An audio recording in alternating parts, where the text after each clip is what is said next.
balandi ya chaîne Nabiso Océan du Congo bandeko ya émission Nabiso l'église et ses réalités mbote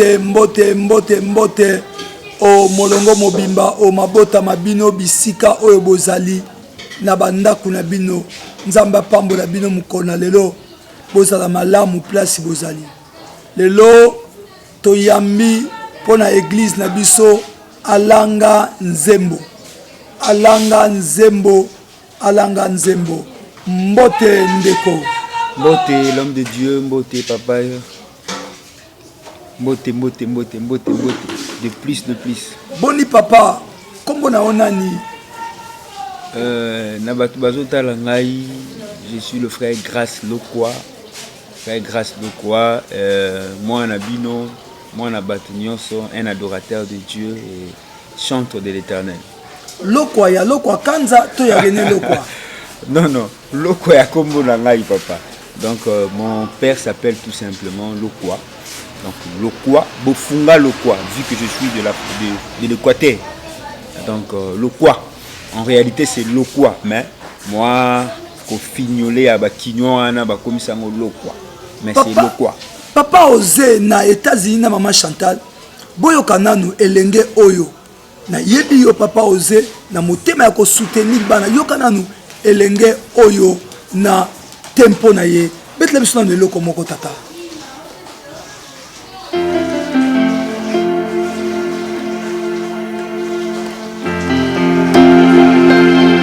Yesu aye ko pesa bomo. Yesu aye awa ose. Yesu aye ko pesa bomo. Yesu kisi Sanjola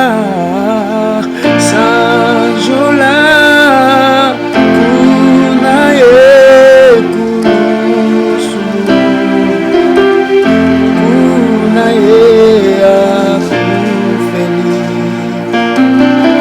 batuma benyoso Yesu aye kopesa bomo nasena moyo Yesu aye awa ose Yesu aye kopesa bomo Yesu mobikisi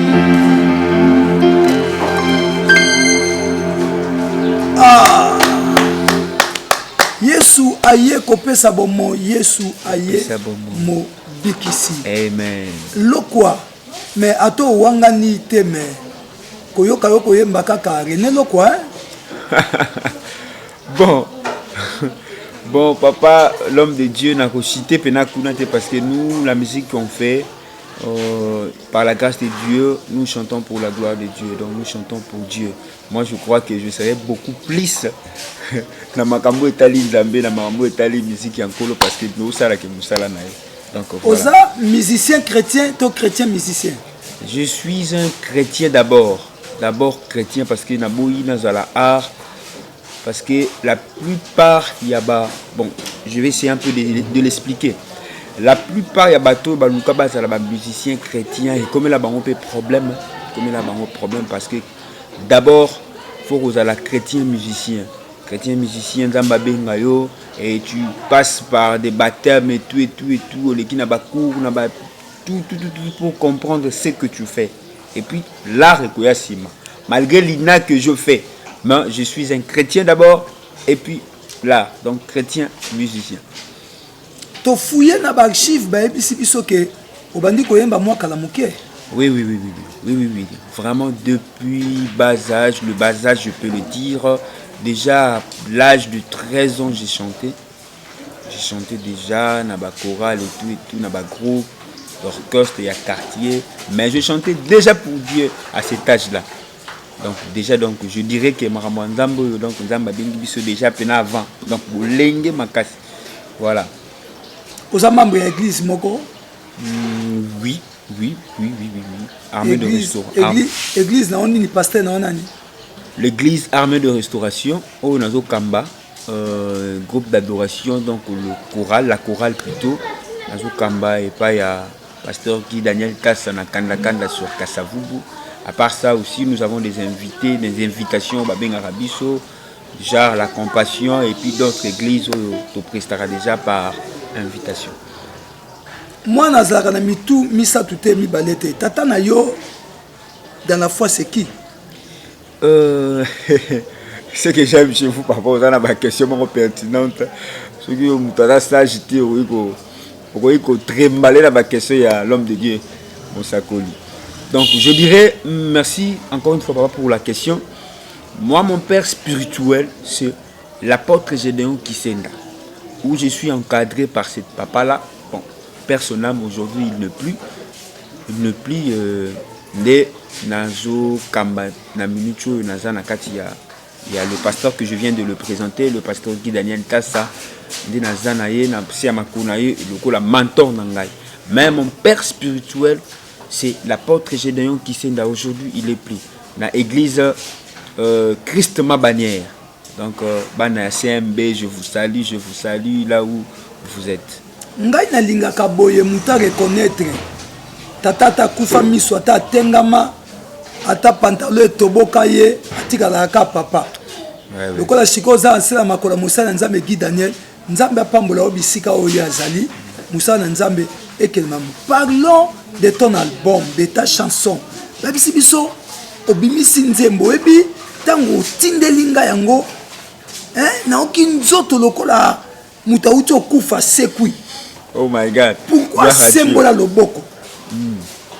En fait, j'essaie un peu d'arranger, c'est Pesanga Loboko. Pesanga Loboko. Anga na tiango ne sembola. Pourquoi Pesanga Loboko? Pesanga Loboko, je dirais c'est une prière. C'est une prière, c'est une chanson. Mais moi, je le considère comme une prière où tout le monde peut en avoir besoin. Tout le monde, souvent, aujourd'hui, tout ça, la Ranzambe, Nzambe Pesanga Loboko pour na boye, Pesanga Loboko pour la situation ou problème boye, Pesanga Loboko. Bon, même si j'en profiterai aussi de le dire, Nabato Bazo Landangai, tu as besoin de la main de Dieu, même si tu l'ignores aujourd'hui, je te le rassure, ma soeur, maman, tu es en train de me suivre, que tu en auras besoin. Donc, c'est très important. J'aime Moïse, l'homme de Dieu. Je ne sais pas si tu as acheté, moi, quelques Malouba Bible. Merci beaucoup, l'homme de Dieu. J'aime Moïse. Vous savez, Moïse avait l'importance de la présence de Dieu, de la main de Dieu, en d'autres termes. Moïse disait, Seigneur, si tu ne vas pas marcher avec moi, mieux vaut que tu me laisses.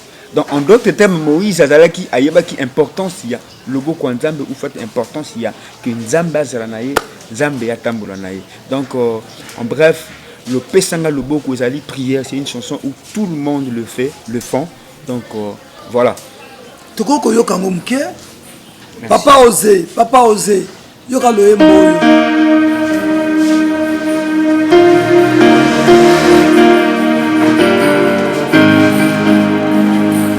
Zambe nangayo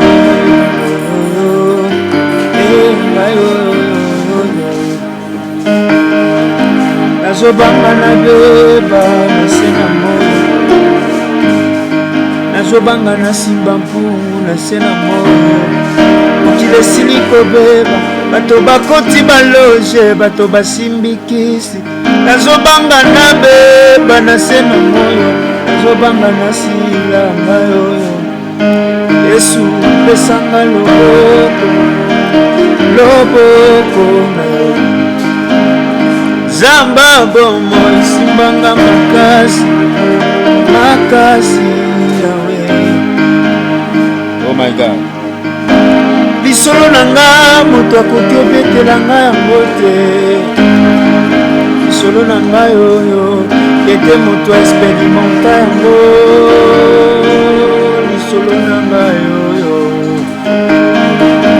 Makambo elekelanga na vie moto moko takoki olobelelanga yango ete moto amona bapasi yango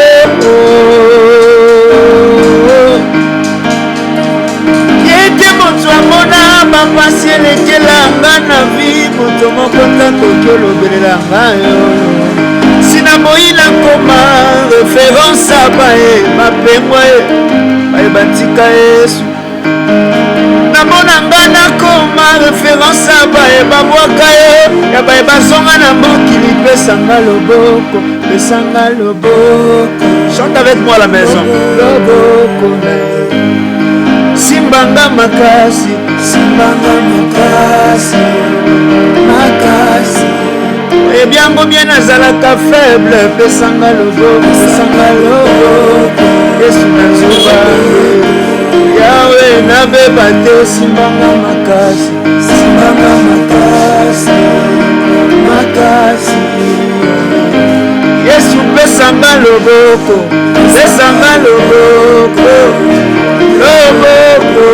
na yo simbanga makasi nabeba te simbanga makasi nazobanga nabeba nazobanga nasambwa pesanga loboko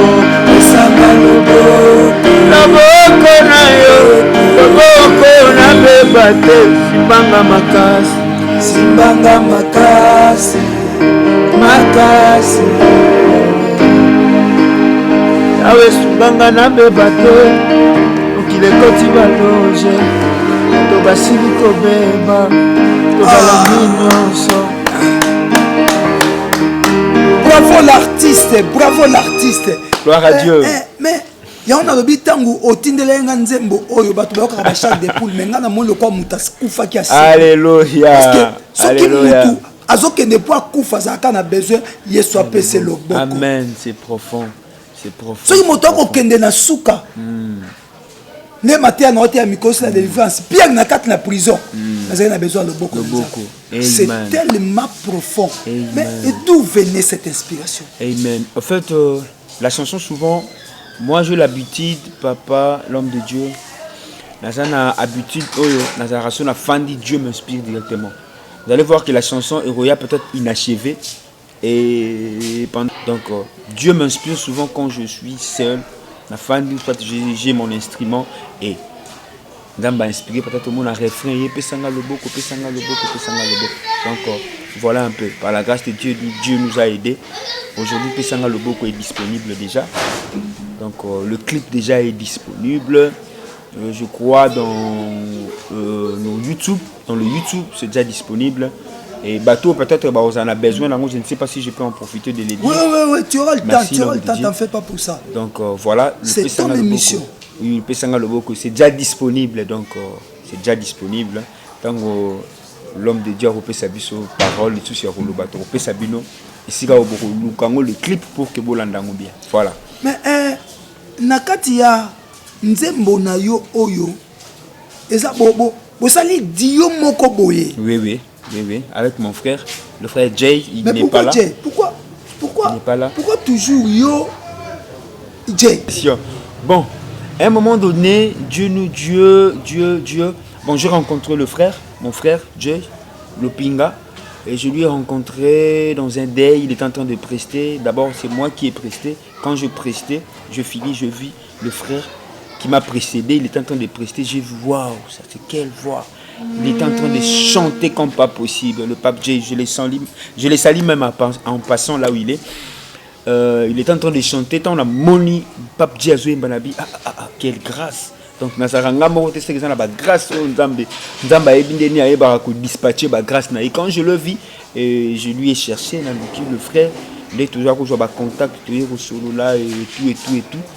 Et quand je composais la chanson na ba ki non nzembo yo no longe na nga ko yemba, il faut qu'on a yemba ngona mon frère le frère Jay et nous na ko invité Yayaki. On a travaillé la chanson ensemble. Je crois bato ba Rolanda ngona YouTube, ba romona le frère Jay est là, on est ensemble avec mon frère, donc c'est un frère que j'aime beaucoup. Donc il fallait garailler. J'aime sa façon de faire les choses, sa façon de chanter. Voilà. J'aime mal c'est quoi na bino batoyo. Ngai lokola tata na pesi de mokako soa. Okenda liboso. Mais merci beaucoup.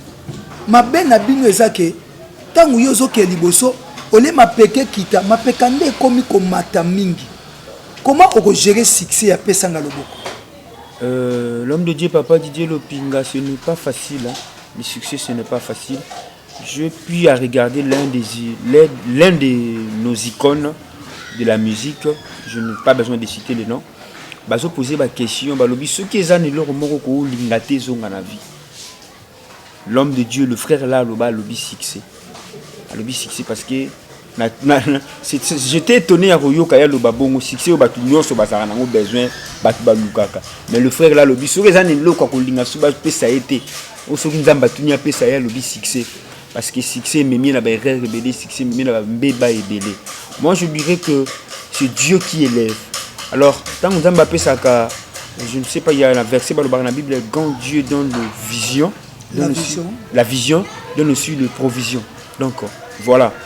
Je crois que Nzambe Nemutako guidé, Nzamba Robat, je ne sais que ce n'est pas facile, mais par la grâce de Dieu, nous un peu comme de faire quelque chose pour que le coup nous besoin n'est pas naïf.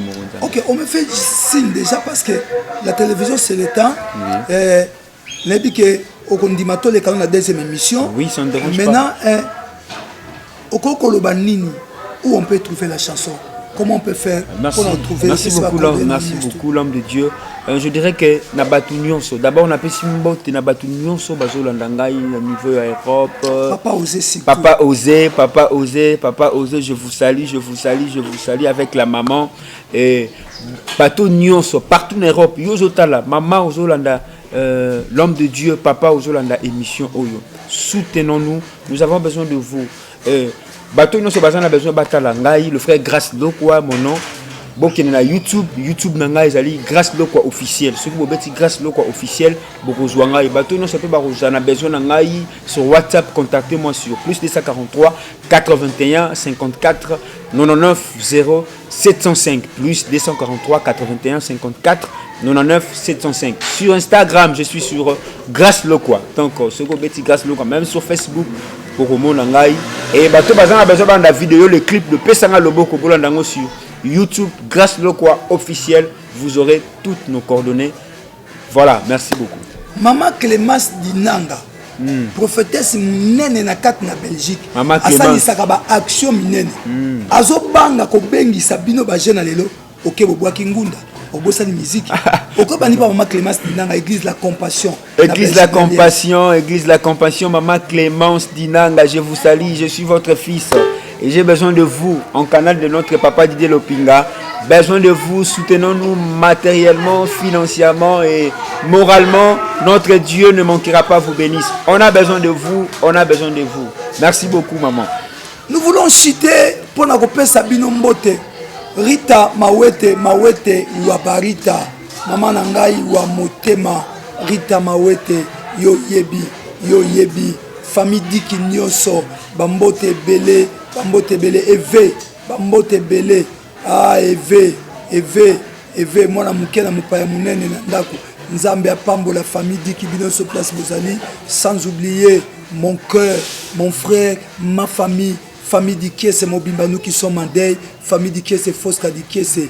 Et j'ai béni ma fille, ma chérie, Fariana, l'okwaye, Fariana, Nebozaka tellement sensible, l'okwaye. Salut maman Fariana, salut. Loboko, Nzambe, Apambola, Océan du Congo, Nabo Sanité, mon directeur, Nzambe Apambola Bisso. To clôturer la mélodie mouké kaka pour deuxième émission Zali. Ok. On a besoin de l'émission de mettre déjà.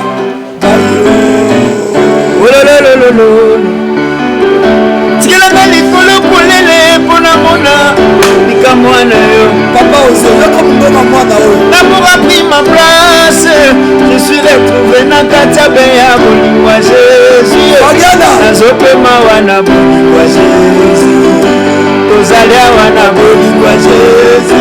Papa Didia zalia wana bolingwa Jésus. Mama Fariana ozana bolingwa Jésus. E nazoyemba wana bolingwa Jésus. Kana zote ya wana bolingwa Jésus. E nazoyemba wana bolingwa